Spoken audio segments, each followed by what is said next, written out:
Welcome back to Metal Gear RC. We're here in the Wrench and Nut RC garage, and today I have a tech tip on how to connect your FLYSKY receiver to your Nobel NB4 radio. Now, in my previous video, I showed you how to update the software and bind it to your radio with the classic receiver using the jumper, as well as hooking up an external sensor and setting the high and low voltage alarms for it. If you want to know more about it, you can go ahead and check out the previous video for this one.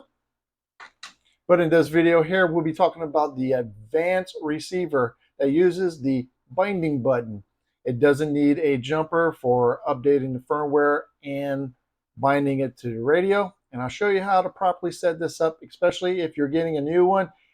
Your radio will probably not see it or have issues if you don't update the firmware. So I'll show you my steps that I take to make sure this is up and running with no issues, as well as I'll show you the advanced features that this receiver has. And with the included cable, I'll show you how to use the internal voltage meter as well as set it up on this receiver. Now let's get to it. So one of the first things you need to make sure is your radio receiver is an, let me see if I can get it clear on the camera, an AF HDS3, and it's right here on the top. And also pay attention to your voltage, because you don't want to go over or under that voltage. You'll either fry it or it won't work properly. If it's under voltage, it won't work properly. If it's over voltage, you'll probably fry it. So this is the advanced receiver that uses the bind button. So I'll show you how to update the firmware as well as bind it to your radio, and show you the advanced features and connect a battery. I'll show you how to properly connect a battery to your onboard. So right here, battery voltage detector. So it'll detect the voltage and display it on your controller, as well as you can set the high and low levels of it. So we'll start by going ahead and turning on the radio. We'll go into the menu by selecting the gear icon, and we'll go into models. Now we want to select a model that we are going to connect it to, and usually it's going to be a new one. And yes, I want to select that one. So I hit yes. And now I know that I am selected the FLYSKY 08, which is on the 8 position. So I selected that one. That's the one I want. If I wanted to name it, I just go in here. I can name it and save it by hitting enter. Next we need to define the numbers of channels. Now you want to do this before you do anything else. And this is a 8 channel. Now, being it's an advanced radio, you can actually switch a lot of these, especially the ones that have these numbers on it. See the NPB, and there's a number next to it. Those are the ones you can actually switch up to actually hook up sensors, or you can have the ppm output on it. So there's a couple different things you can do with it, and I'll show you that when we get there. But being it is an 8 channel, you want to make sure you select the 8 channel, because if you don't select the 8 channel, it will only be whatever channel. So if you only select the 4, it'll be a 4 channel. If you select the 6 channel, it'll just be a 6 channel. And so you want to select the 8 channel so you have all the functions and options available. So once we select 8 channels, back out, and then we'll do the radio frequency setup. Now this is where we're going to go into the first one. and we want to make sure it is the right protocol. Now, the AF-HDS3 one-way will only send signal from your radio to the receiver. And the second option is the two-way. Now your radio will communicate with the receiver, and your receiver can send and communicate with the radio. And you want that option so you can detect your voltages and different sensors like your RSSI, signal strength, different things like that. It'll send it to your radio, letting it know different features you would be interested in. Now, they do have two other selections for the Mini Zs. The Mini Z Evo is the Mini Z that you'll purchase the FlySky receiver for. It's a micro receiver, and this one is the one that is actually built in to the ready to run. But we're more concerned about this one right here. We'll go ahead and select this one so we can get all the features out of this receiver. We'll go ahead and back out. And then always you want to update the RF, and it updates the radio inside. And you especially want to do this if you ever update the radio firmware itself. So we'll go ahead and back out. We've done the channel number definition and the radio frequency setup. Now we can back out. We are going to go to the RX set, the receiver set. We're not going to bind it. We're going to go all the way down, and we're going to go to update receiver. Now we're going to click update receiver, and we're going to select the right option, which ours, if you look closely here, is the FGR8B, and whichever one you're using, which is either the 8B or the 12B, you'll select the correct one. So I'll select this one, and I hit update. And it's going to say, hey, make sure you have your receiver in that mode. And I'm going to say, okay. Oop, I hit okay. Now what it's doing right now is looking for that receiver. So I went ahead and moved the radio a little closer and show you here on the receiver. Now the binding button is right here.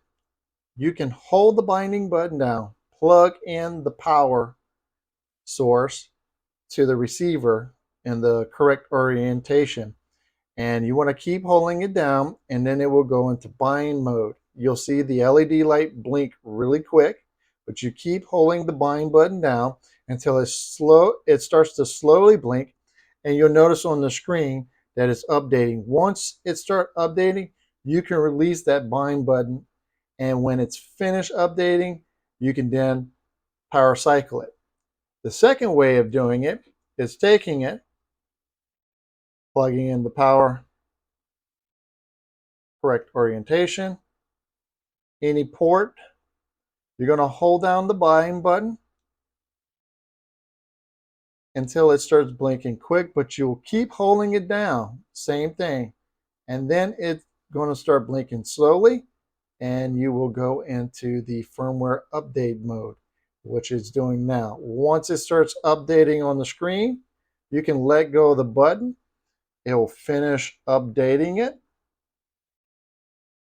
and once it's finished updating, you are now good to power cycle it. I'll go ahead and plug the power back in for the binding part. Now back to the radio. We'll go back out one, all the way to the top, and we'll do the bind set. And we're not a classic, we're using the enhanced RX. And we'll say, yes, we want to switch.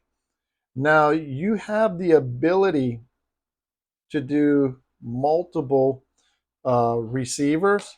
So if you're using 2 receivers, you can actually set up one that will have like 4 channels, and then the second one, which you'll start at the 5th channel to the 8th channel. So if you have 2 receivers and they're both 4 channels and they're the enhanced RX receivers, you can do that and have 8 channels. But we're just going to hook up one. So I'm going to deselect that and I say yes, you do want it to start at the 1st channel, which is your steering. So now that we're in enhance, we're going to head and say, hey, go ahead, start binding. Now it's going to be looking for the receiver. I'll go ahead and put that right here. Same thing, we have power on. You can either do it, hold the button down, then apply power, or apply power and then hold the button down until it starts to rapidly blink. So it's about to start blinking faster.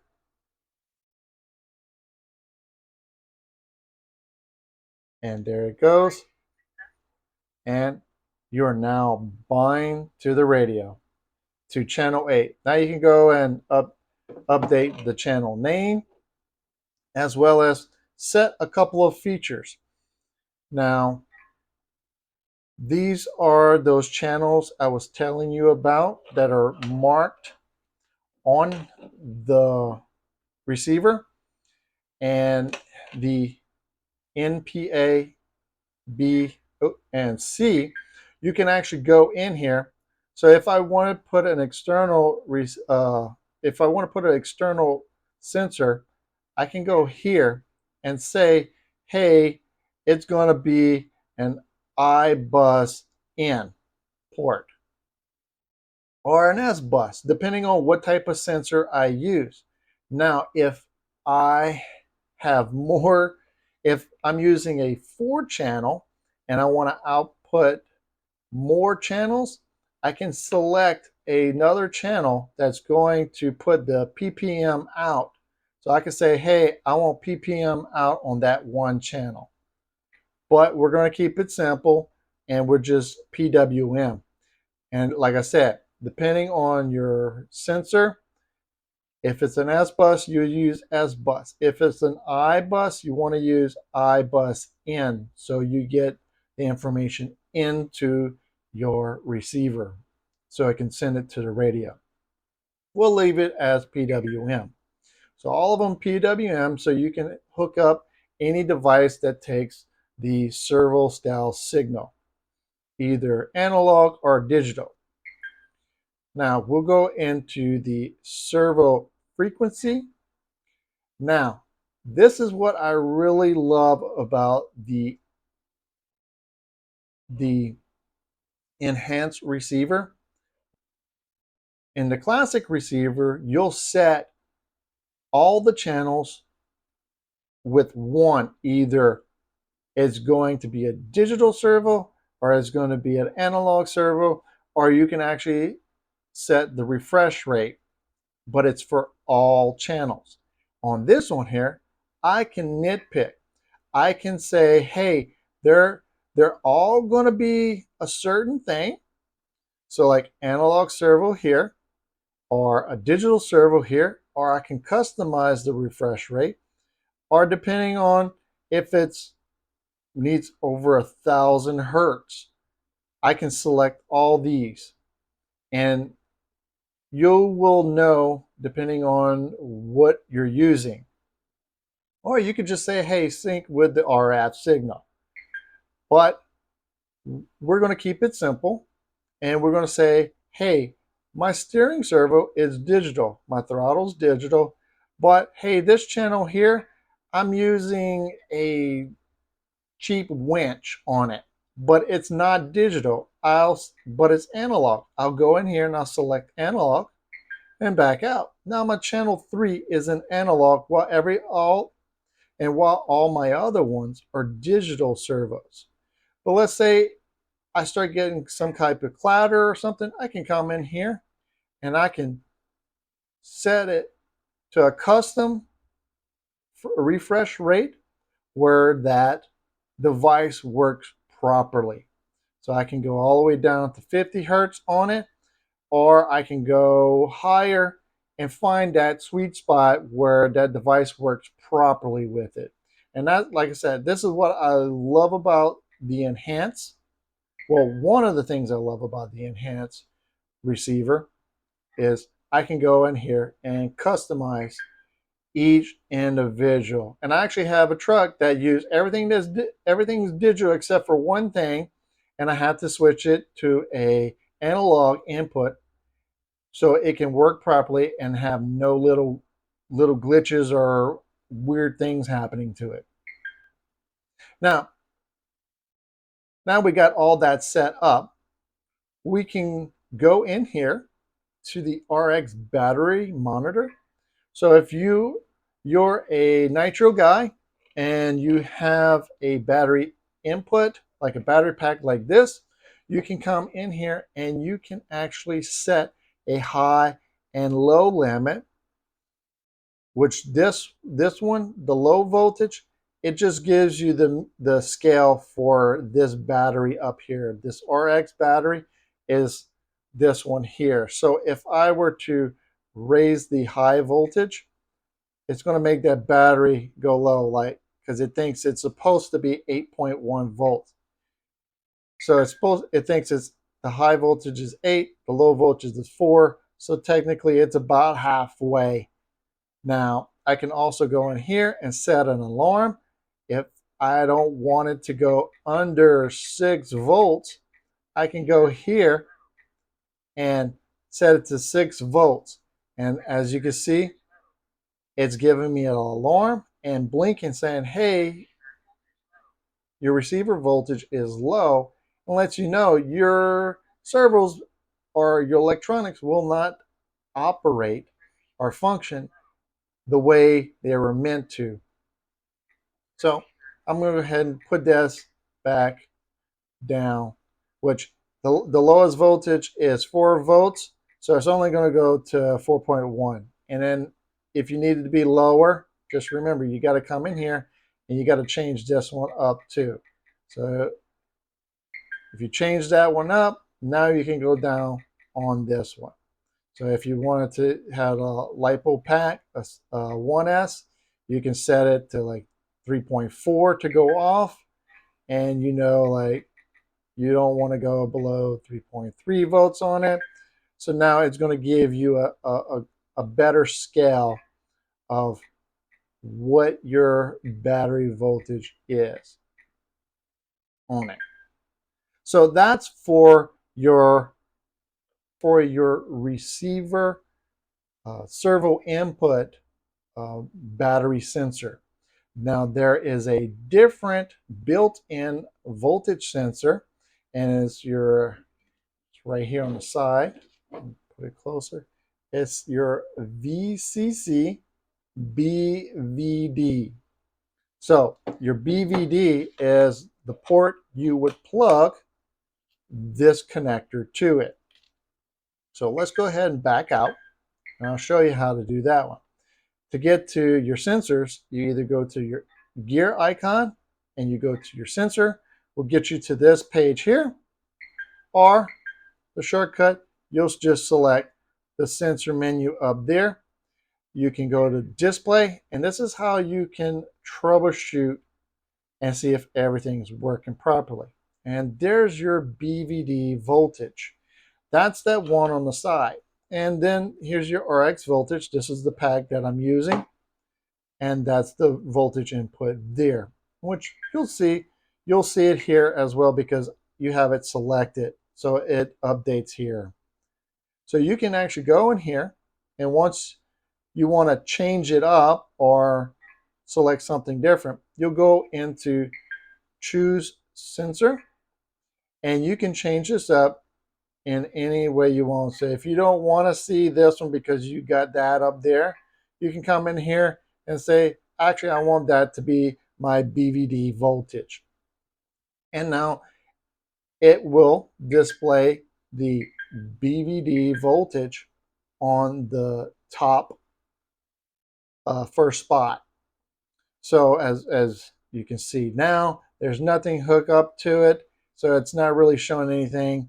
That's just very slightly, I'm guessing, the RF it's picking up. So we'll go back into choose sensor. We'll go into that first one since we select BVD. And then we can set an alarm on it, which there's nothing hooked up to it right now. So the alarm is going off because our low alarm, we selected our low alarm, is set to 7.2. We can go in here and set this a lot lower. I'm going to say, let's go our low voltage, let's say 3.5. And our high, let's keep it at there. Let's turn this off so it doesn't keep going off on us. Now I'm going to use this battery pack here. And you will take your leads that come with it. It's just a regular servo style connector. And you'll plug it into this top port here. Top port. Like so. And the very first one. Or very top one if you're holding it this way. Now, I was saying earlier, you got to be careful with this. If you're using, pay close attention to this one. If you're using a different pack and the negative wire is not connected to the receiver, it is not in the circuit that is connected to the receiver, you will have to use both the positive and the negative. Now the top voltage is 70 volts and I don't believe you can hook this up backwards. If you hook this up backwards, you will have some issues. You might fry it or something else. But from what I can tell in the manual, it says it's only one way. So I'm going to hook up the positive to the positive and the negative to the negative. Once I hook it up like that, I should have a voltage. Let's go ahead and back out. And I'm going to go to display. And it's giving me a voltage of 4.88. So we got 4 volts, 4.88 volts on this pack. And we know it because we got the internal sensor, voltage sensor there. And we can go in here and we can set our low limits, either our high and low limits. So if it ever goes too low, because if this was a lithium polymer pack, yeah, you wouldn't want it to go too low because you'll kill the pack. So this is where you want to go in and set your low alarm at the voltage that you know you can get it back safely to you to disconnect it without damaging your battery pack. And now your high alarm, if you're using like nitro or gas or something like that, and you're trying to charge this battery with a built-in alternator or something like that, that might be one of the reasons why you want to use a high alarm, because if it's charging and it overcharges, you might want to know about that. So that's how you use the alarm for the built-in sensor. And remember, don't hook it up backwards and don't go over 70 volts. That's the limit for it, and it's not like the external sensor that I showed in previous video where you can hook it up backwards or the correct way, or the correct orientation, and it can go up to a positive 100 volts and to a negative 100 volts. This one can't do this. This can only go between 0 and 70 volts. Remember that, 0 to 70 volts. Now, if I wanted to hook up to this battery pack, let's say, back it up. If I had an ESC hooked up to this receiver and the ESC is supplying 6 volts to my receiver, but I want to know what my lithium polymer pack, let's say I have either a 2-cell or 3-cell, I know I can hook it up to that BVD with this cable.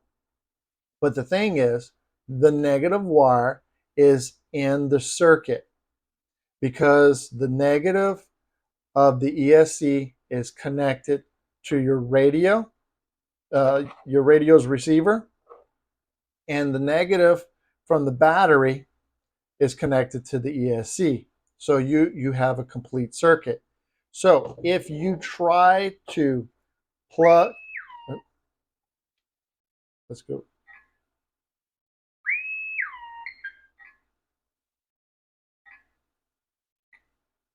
Turn that off. Sorry. So if you want to sense the battery pack that is hooked up to your ESC, because your ESC is putting out a different voltage than what your battery pack is, you will only use the positive lead. Only use the positive lead.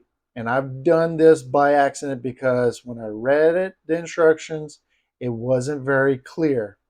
And I plugged both of them in, and the negative wire started to fry. Luckily, I pulled it out quick enough, and it didn't fry my receiver, but I can no longer use the negative wire to sense a second pack that's not in circuit.